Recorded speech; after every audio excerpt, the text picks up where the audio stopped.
اعوذ باللہ من الشیطان الرجیم بسم اللہ الرحمن الرحیم۔ طلبہ آج کی کلاس میں آپ کو خوش آمدید، امید ہے کہ آپ اور آپ کے گھر والے سب خیریت سے ہوں گے۔ آج ہم حدیث نمبر 27 پڑھیں گے۔ عن النواس بن سمعان رضی اللہ عنہ عن النبی صلی اللہ علیہ وسلم قال البر حسن الخلق والإثم ما حاك في نفسك وكرهت أن يطلع عليه الناس، رواه مسلم۔ وعن وابصة بن معبد رضي الله عنه قال أتيت رسول الله صلى الله عليه وسلم فقال جئت تسأل عن البر؟ قلت نعم. قال استفت قلبك، البر ما اطمأنت إليه النفس واطمأن إليه القلب،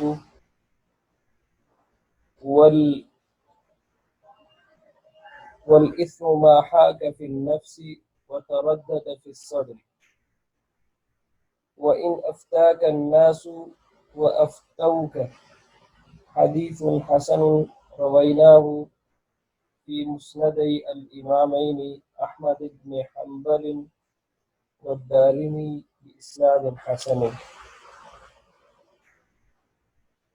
النواس ibn Saman radiallahu anhu reported that the Prophet sallallahu alaihi wasallam said, righteousness is good character, and sin is that which wavers in your heart and which you do not want people to know about. According to Wabisa bin Ma'bad radiallahu anhu, who said, I came to the Messenger of Allah sallallahu alaihi wasallam, and he said, you have come to ask about righteousness? Yes, I answered. He said, consult your heart. Righteousness is that about which the soul feels tranquil and the heart feels tranquil.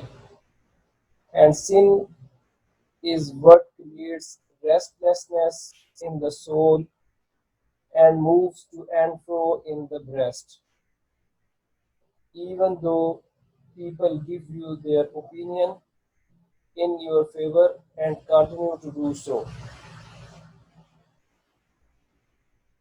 یہ حدیث ہے اور دو احادیث روایت کی ہیں ایک title کے نیچے۔ پہلا حصہ جو ہے وہ عن النواس بن سمعان سے ہے کہ فرمایا رسول اللہ صلی اللہ علیہ وسلم نے البر حسن الخلق، نیکی اچھے اخلاق کا نام، والاثم اور گناہ ما حاک فی نفسک، جو تیرے دل کو کھٹکے یا تیرے دل میں اضطراب پیدا کرے، وکرہت اور تو نہ پسند کرے ان یطلع علیہ الناس کہ لوگ اس سے آگاہ ہوں۔ تو نیکی کیا ہے اور جسے البر کہتے ہیں، اور برائی کیا ہے جسے عربی میں السیئہ کہتے ہیں، تو اس میں آپ صلی اللہ علیہ وسلم نے البر کی وضاحت کی اور ایک پیمانہ البر جاننے کا بتایا کہ کیسے انسان کو پتہ چلے کہ جو وہ کام کرنے جا رہا ہے وہ نیکی ہے یا گناہ کی بات ہے یا بری بات۔ وہ چیزیں تو معلوم ہے، وہاں تو ظاہر کوئی ڈاؤٹ نہیں ہوگا، یہ ان چیزوں کے بارے میں ہے جس کے بارے میں انسان کو ڈاؤٹ ہوتا ہے۔ تو جو بھی اچھا اخلاق ہوتا ہے وہ نیکی کہلاتا ہے، اور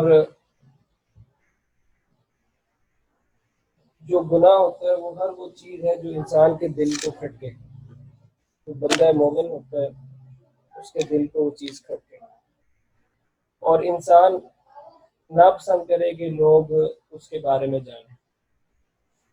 یعنی جب اس طرح کی صورتحال ہو تو ہمیں وہ کام نہیں کرنا چاہیے۔ اب یہ جو ما حاک فی نفسک کا جو لفظ رسول اللہ صلی اللہ علیہ وسلم نے بولا ہے، اس کا کیا معنی ہے؟ اس کا مطلب یہ ہے کہ انسان کو اللہ تعالیٰ نے ایک فطرت صالحہ پہ پیدا کیا ہے، اور اس کا دل ہمیشہ نیکی کو پہچان لیتا ہے، برائی کو بھی پہچان لیتا ہے۔ تو اس لیے کوئی مشکل نہیں ہے کہ انسان جو ہے نا وہ برائی کو یا نیکی کو پہچان نہ سکے۔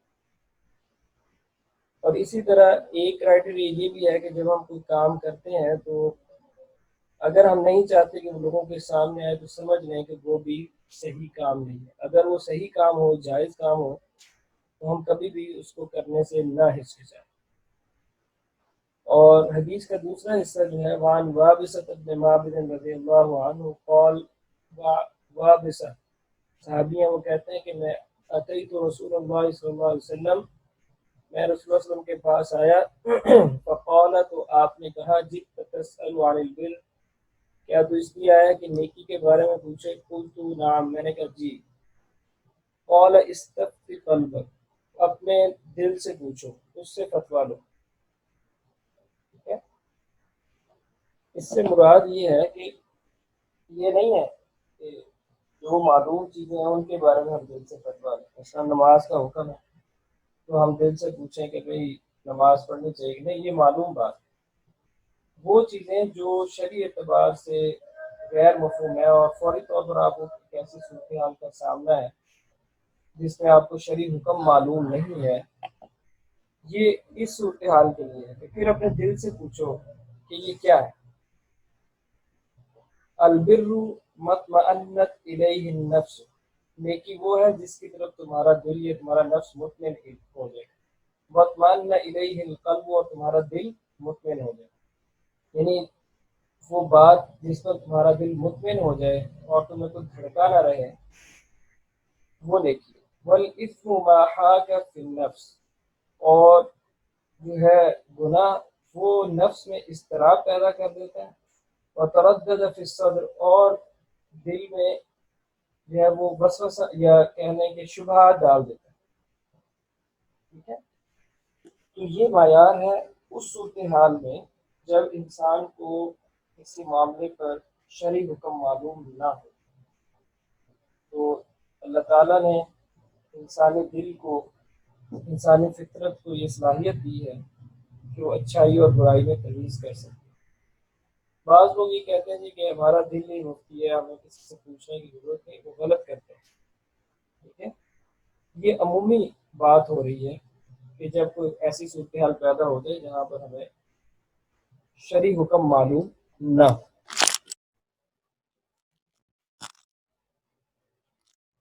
اس کے بعد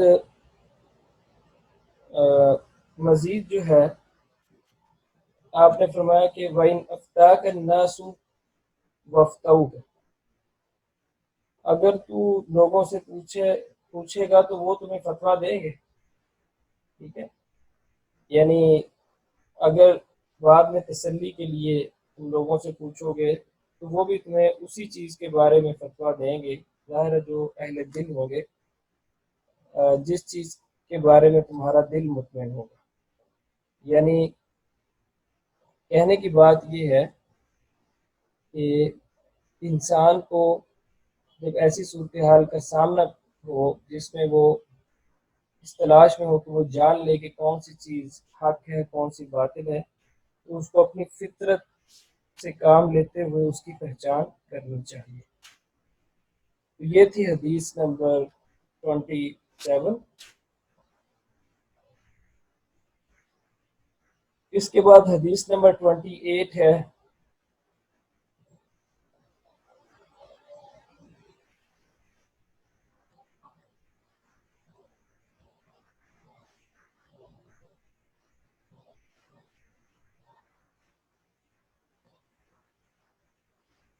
حدیث نمبر 28، عن ابی نجیح العرباز ابن ساریہ رضی اللہ عنہ قال، وعظنا رسول اللہ صلی اللہ علیہ وسلم موعظة وجلت منها القلوب وذرفت منها العيون، فقلنا يا رسول الله كأنها موعظة مودع، فأوصنا.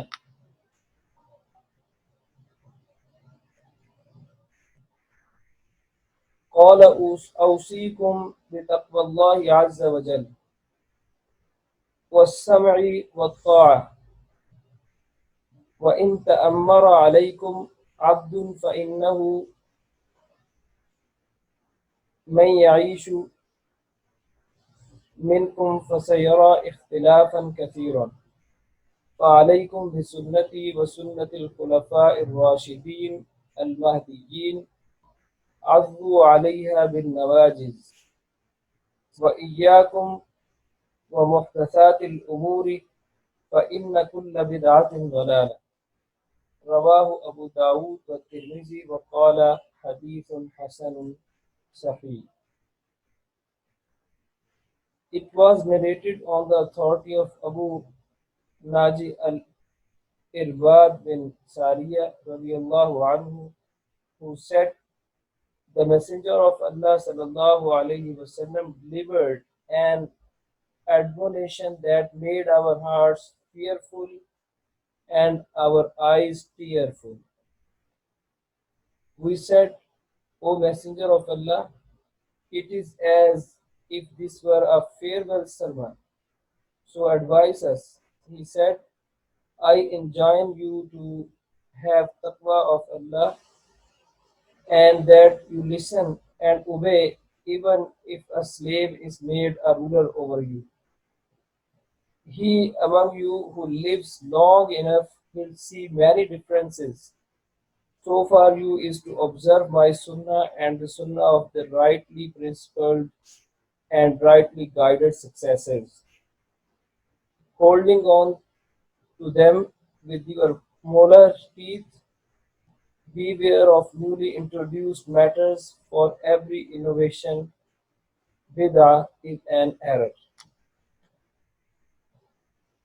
ابی نجیح الارباز ابن ساریہ وہ فرماتے ہیں وعظنا رسول اللہ صلی اللہ علیہ وسلم، رسول اللہ صلی اللہ علیہ وسلم نے ہمیں واعظ فرمایا، خطبہ دیا، موعظۃً ایک خطبہ وجلت منها القلوب جس نے دلوں کو ہلا دیا، دلوں میں خوف پیدا کر، وذرفت منها العیون اور آنکھوں سے آنسو بہہ نکلے، وقلنا پھر ہم نے کہا یا رسول اللہ، اے اللہ کے رسول صلی اللہ علیہ وسلم، کأنها موعظۃ مودع فاوصنا، اللہ کے رسول لگتا ہے کہ یہ آپ کا آخری خطبہ ہے، ہمیں کچھ نصیحت فرمائیں۔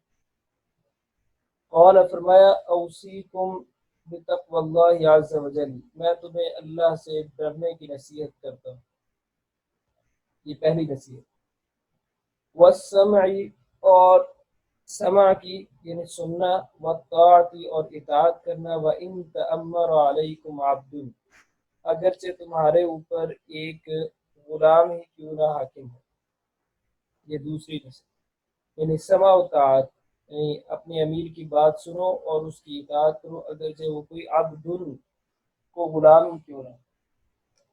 فَإِنَّهُ مَن يَعِيشُ مِنكُم، پس تم میں سے کچھ ہیں جو زندہ رہیں گے، فَسَيَرَى اخْتِلَافًا كَثِيرًا، پھر وہ دیکھیں گے بہت سارے اختلافات امت میں۔ تم میں سے صحابہ کو فرمایا کہ تم میں سے بہت سارے زندہ رہیں گے جو امت میں اختلاف دیکھیں گے، ڈفرینسز دیکھیں گے۔